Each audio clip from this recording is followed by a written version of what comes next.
Kita lanjutkan bagian kedua dari struktur kristal. Kali ini kita akan membahas berbagai jenis struktur kristal pada logam seperti pada penjelasan mengenai uji impak. Ada beberapa jenis struktur pada logam yang mempengaruhi energi impak. Kemudian kita juga akan membahas mengenai parameter-parameter terkait kristalografi. Nah, ini adalah berbagai jenis struktur kristal. Ada yang simple cubic, ada face center cubic, di mana pada setiap sisi bidang ada atom di bagian tengahnya. Kemudian ada body centered cubic, di mana pada bagian pusat dari kubus mempunyai atom di bagian pusatnya. Kemudian ada simple tetragonal, ada body centered tetragonal, heksagonal, dan sebagainya.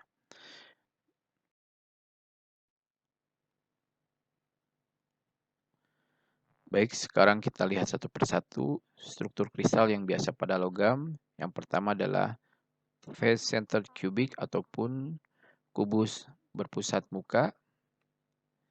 Nah, ini adalah bentuknya. Jadi pada setiap sisi bidang, ini dalam bentuk dua model yang berbeda. Pada setiap pusat sisi bidang ada atom di bagian pusatnya.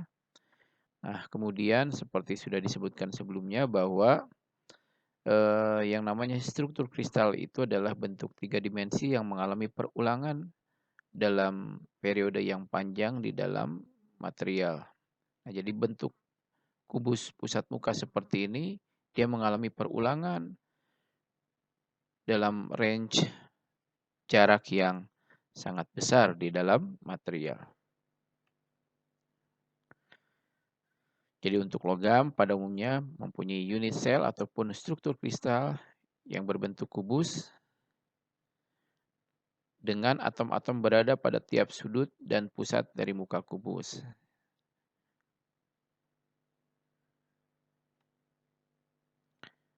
Bola atau inti ion bersentuhan satu sama lain sepanjang diagonal muka. Jadi sepanjang diagonal muka adalah ini, diagonal muka. Bola atau inti ion bersentuhan satu sama lain. Jadi atom ini bersentuhan dengan atom ini dan seterusnya. Sehingga panjang sisi kubus adalah ini, yaitu dinotasikan dengan A, dan radius atom R dihubungkan oleh persamaan seperti ini. Ini kita dapatkan dengan cara mengetahui yang pertama adalah hubungan antara jari-jari atom dengan sisi dari kubus. Nah, sekarang pertanyaannya, berapa jumlah atom dalam satu unit sel FCC? Jadi kalau kita lihat di setiap sisi pusat dari sisi kubus ada setengah atom. Jadi kita mempunyai ada 6 sisi kubus, sehingga 6 kali setengah 3. Kemudian pada setiap pojokan ada 1/8 atom dan kita mempunyai 8 pojokan, sehingga 8 kali 1/8 adalah 1, sehingga total atom di dalam satu unit sel FCC adalah 4 atom. Kemudian bilangan koordinasi. Bilangan koordinasi adalah jumlah atom yang bersentuhan dengan setiap atom. Jadi sebagai contoh kita ambil saja atom yang ini, dia bersentuhan dengan atom di pojokan, ada 4. Kemudian dia juga bersentuhan dengan atom di pusat sisi bidang ini, kemudian yang di bagian bawah dan bagian sebelah kiri, sehingga kita sudah ada 8 atom yang bersentuhan dengan atom ini. Kemudian kalau kita mempunyai atom di unit sel yang lain, unit sel kubus yang lainnya sebelah muka dari unit sel yang di sini, maka kita akan mempunyai bahwa atom ini bersentuhan dengan atom sisi bidang dari unit sel di bagian depannya. Dan itu ada 4, sehingga bilangan koordinasi dari atom pada unit sel FCC adalah 12. Kemudian yang berikutnya adalah terkait kepada kepadatan atom. Jadi kepadatan atom adalah volume atom di dalam unit sel dibagi dengan total unit sel volume. Jadi kita tadi mempunyai 4 atom di dalam suatu unit sel. Kita hitung berapa volume 4 atom tersebut, kemudian dibagi volume dari satu unit sel kubus ini. Maka untuk FCC kita mendapatkan nilai atomic packing factor yang merupakan kepadatan atom di dalam suatu unit sel adalah 0,74.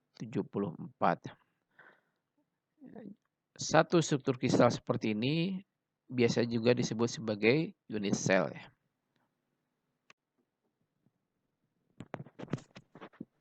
Struktur kristal berikutnya adalah struktur kristal untuk BCC, yaitu Body Centered Cubic ataupun kubus pusat badan. Ini juga merupakan contoh struktur kristal untuk logam. Nah, ini kita lihat struktur kristal untuk satu unit sel dari BCC. Dan struktur kristal ini mengalami pengulangan dalam orde yang panjang di dalam material logam tersebut. Nah, jadi pada struktur kristal BCC, kubus dengan atom berada pada 8 pojok kubus dan sebuah atom di pusat kubus. Jadi ada atom pada 8 pojok, kemudian ada satu buah atom di pusat kubus. Atom pusat dan pojok bersentuhan satu sama lain sepanjang diagonal kubus. Jadi atom pusat dan atom pojok di sini dia bersentuhan satu sama lain, dan sehingga kemudian kita bisa mendapatkan hubungan antara panjang sisi kubus A dengan jari-jari atom. Didapatkan dari rumus ini setelah pertama-tama kita mendapatkan hubungan antara jari-jari atom sepanjang diagonal ini, panjang diagonal kubus dengan jari-jari atom di sepanjang pusat dari kubus tersebut. Kemudian berapa jumlah atom dalam satu unit sel BCC? Jadi kita lihat di pojok ada 1/8 atom dan ada 8 pojokan, sehingga kemudian ada satu buah atom ditambah satu atom di pusat kubus, sehingga jumlah total atom di dalam satu unit sel BCC adalah 2 atom.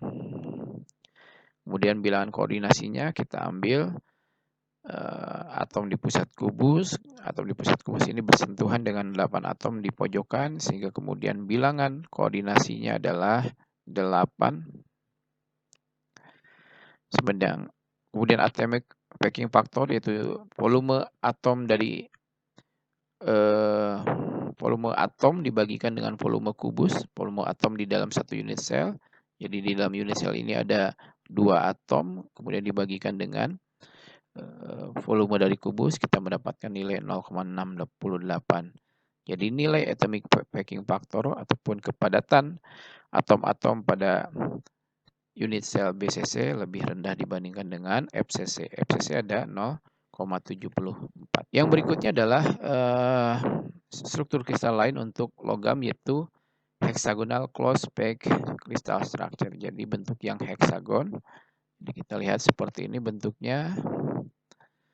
Jadi sisi atas dan bawah dari unit sel terdiri dari 6 buah atom yang membentuk segi 6 mengelilingi sebuah atom di pusatnya. Jadi pada sisi atas dan sisi bawah ada 6 buah atom di pojokan, kemudian ada satu buah atom di bagian pusat bidangnya.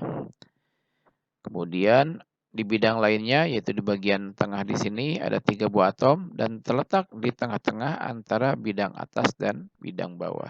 Jadi terletak di antara bidang atas dan bidang bawah di tengah-tengahnya. Atom-atom di bidang tengah ini mempunyai atom-atom tetangga pada kedua bidang atas dan bidang bawah. Jadi atom-atom ini dia bersentuhan dengan atom di bidang atas dan di bidang bawah. Dalam setiap unit sel terdiri dari 6 buah atom. Jadi dalam satu unit sel terdiri dari 6 buah atom. Tadi untuk FCC ada 4 buah atom.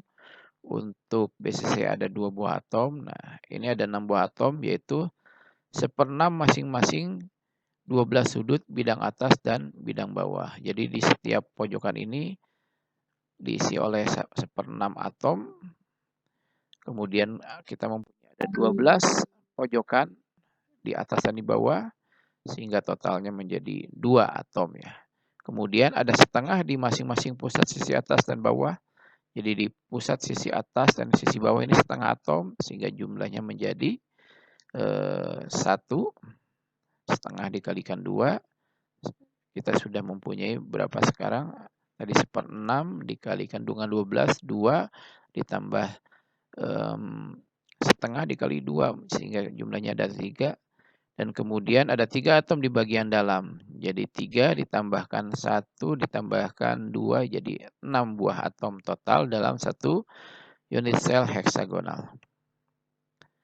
Kemudian rasio C per A adalah 1,633. Jadi C kita lihat di sini adalah tinggi dari heksagon dibagikan dengan panjang sisi atas dan sisi bawah.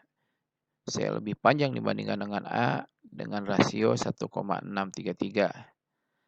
Akan tetapi beberapa logam HCP terdapat perbedaan dari nilai ini. Jadi ini tidak selalu seperti ini.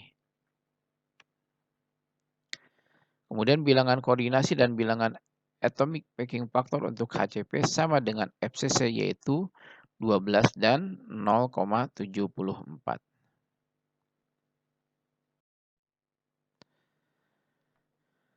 Nah, yang berikutnya adalah terkait kepada parameter kristalografi. Jadi parameter kristalografi biasa didefinisikan oleh panjang sisi, kemudian sudut antar sisi, dan kita biasa membuat indeks untuk arah kristalografi dan juga untuk bidang kristalografi. Nah, yang berikutnya adalah kita menentukan 3 indeks untuk arah kristal. Jadi indeks arah kristal ini nantinya berhubungan dengan arah pergerakan atom-atom pada saat misalnya deformasi. Nah, caranya adalah dengan membuat suatu vektor yang melewati titik pusat koordinat. Jadi kita membuat vektor yang melewati titik pusat koordinat. Ini adalah titik pusat koordinat. Kemudian dengan menjaga keparalelan vektor untuk arah kristal yang tidak melewati titik pusat koordinat dapat digeser sehingga melalui titik pusat koordinat. Jadi misalnya tidak melewati titik pusat koordinat, maka kemudian kita jaga keparalelannya dan kemudian digeser sehingga melewati titik pusat koordinat. Kemudian berikutnya adalah panjang proyeksi vektor pada masing-masing sumbu ditentukan. Jadi setiap vektor ini diproyeksikan ke masing-masing sumbu. Kemudian diukur dalam ukuran unit cell, yaitu A, B, dan C. Jadi kalau panjang unit cellnya itu adalah A, B, dan C, maka panjang proyeksi vektor tersebut dinotasikan ataupun dibandingkan dengan nilai panjang dari masing-masing sisi tersebut. Kemudian ketiga nomor ini dikalikan atau dibagi dengan nilai tertentu untuk mengurangi menjadi nilai bulat terkecil. Jadi kalau misalnya nilai proyeksinya itu adalah setengah A, 1/3 B, 1/4 C, maka kemudian kita kalikan atau bagi sehingga menjadi nilai bulat terkecil untuk keseluruhan panjang proyeksinya.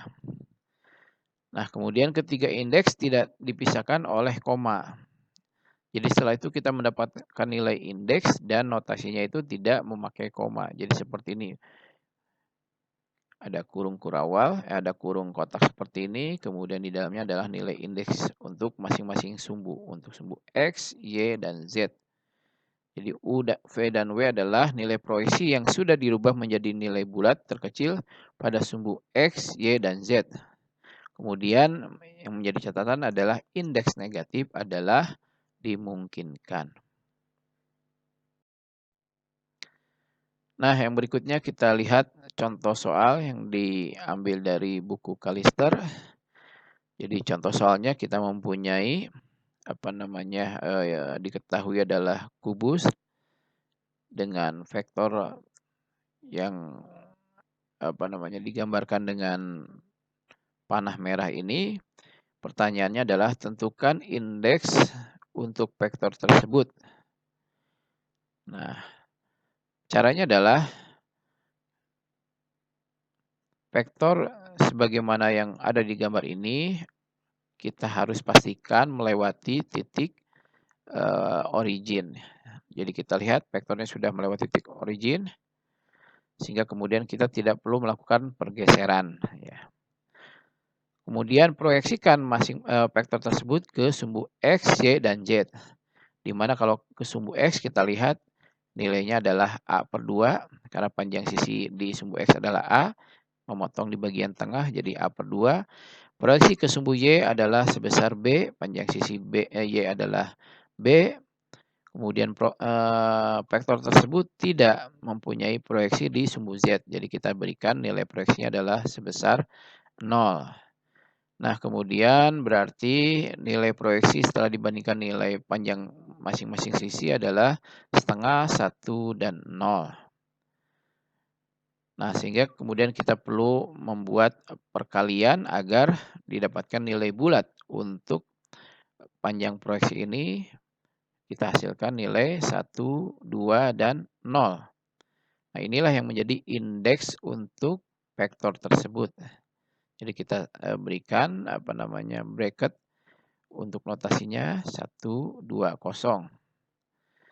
Nah, ini adalah summary dari prosedur penentuan indeksnya. Jadi yang pertama kita proyeksikan di sumbu X, Y, Z terhadap panjang masing-masing sumbu. Panjang masing-masing sumbu adalah A, B, dan C. Kemudian kita dapatkan nilai seperti ini A/2, B, dan 0C karena tidak ada proyeksi di sumbu Z. Kemudian kita dapatkan proyeksi terkait kepada nilai A, B, dan C yaitu setengah, 1, dan 0. Kemudian kita bulatkan menjadi 1, 2, dan 0. Nah, kita dapatkanlah indeks untuk vektor tersebut.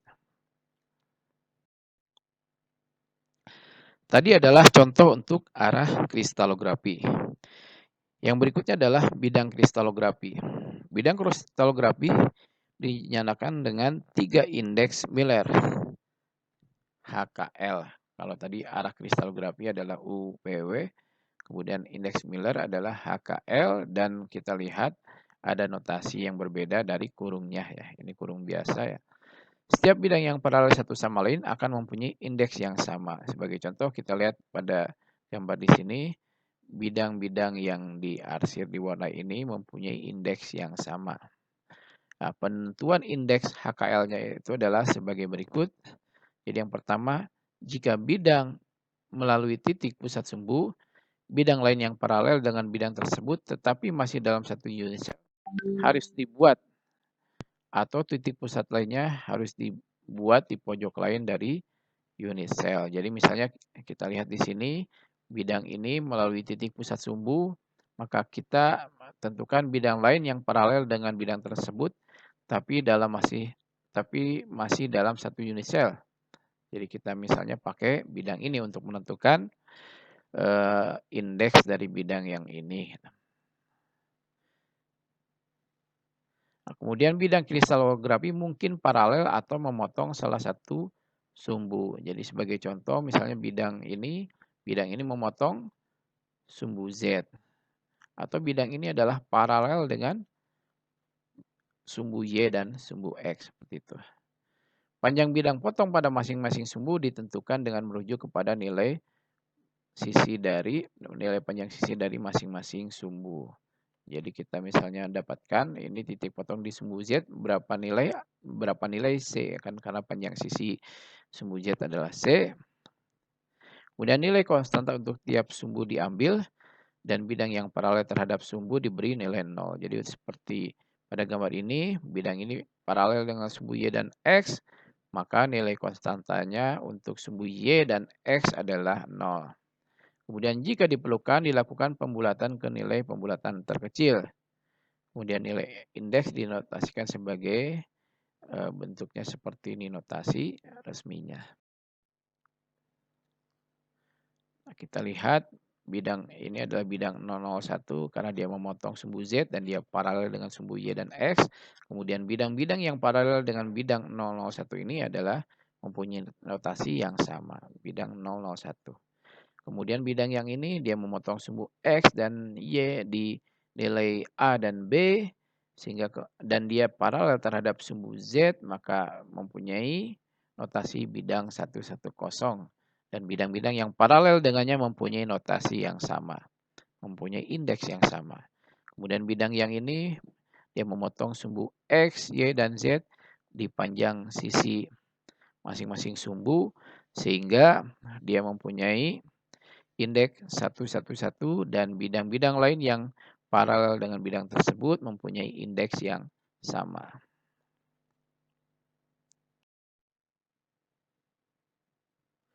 Oke, berikutnya adalah contoh soal. Jadi kita diminta menentukan indeks Miller untuk bidang seperti ini. Nah, karena bidang ini melewati titik origin, maka kemudian yang bisa kita lakukan adalah menggeser bidang tersebut masih di dalam suatu unit cell atau kita membuat sumbu bayangan. Jadi kita lihat di contoh soal ini, dibuatlah sumbu bayangan, sehingga kemudian sumbu inilah yang menjadi rujukan perhitungan kita. Nah, setelah itu kita tentukan perpotongan bidang tersebut dengan masing-masing sumbu. Ini sumbu X, ini sumbu Y, ini sumbu Z.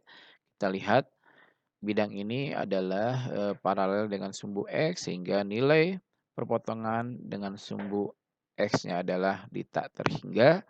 Kemudian dia memotong sumbu Y di sebelah kiri sumbu di titik ini dan dipanjang sisi sumbu Y yaitu minus B. Kemudian dia memotong sumbu Z di setengah panjang sisi sumbu Z artinya di nilai C/2. Kemudian nilai konstanta dari intercept tersebut terhadap lattice parameter tadi terhadap ABC adalah tak hingga minus 1 dan setengah. Kemudian kita bagikan 1 terhadap nilai konstanta di sini kita dapatkan nilai 0, minus 1, dan 2. Nah, sehingga nilai resiprokalnya adalah nilai yang sudah bulat, kita tidak perlu melakukan pembulatan, dan indeks Miller yang didapatkan adalah seperti ini, 0, minus 1, dan 2.